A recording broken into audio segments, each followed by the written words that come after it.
Ces soldats ne voulaient pas sauver la nation. Ils voulaient juste voir ce qu'elle donnerait sans défense.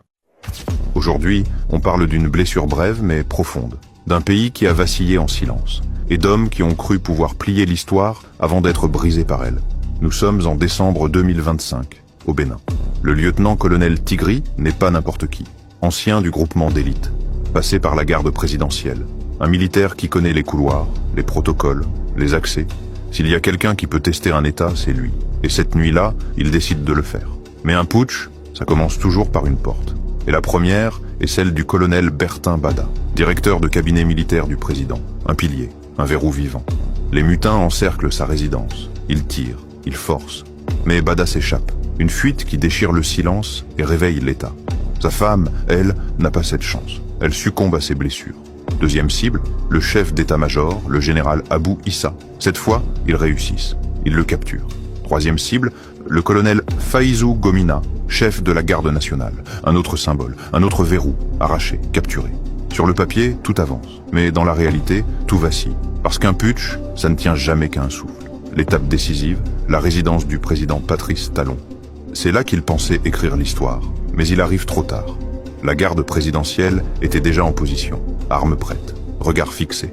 Puis le silence se brise. Échange de tirs, sec, long. Près de 40 minutes où la nuit ressemble à un champ de bataille miniaturisé. 40 minutes qui montrent aux mutins une vérité simple. Un État ne se renverse pas comme un meuble. Il répond. Alors il se replie.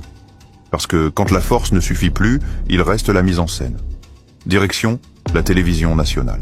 Un putsch, même raté, peut encore paraître réussi si on en change l'image.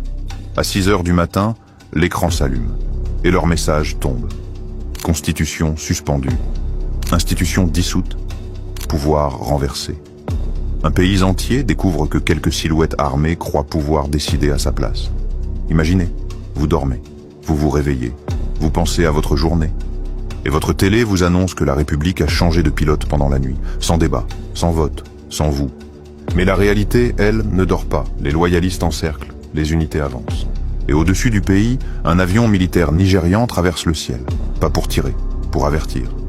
En Afrique de l'Ouest, les coups d'État ne sont plus des aventures solitaires. À 11h30, tout est terminé. La SRTB retombe dans les mains de l'État. Les mutins se dispersent comme de l'encre dans l'eau. Certains sont capturés, d'autres tombent.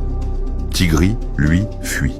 Toujours fascinant de voir à quelle vitesse les hommes qui veulent prendre un pays courent quand le pays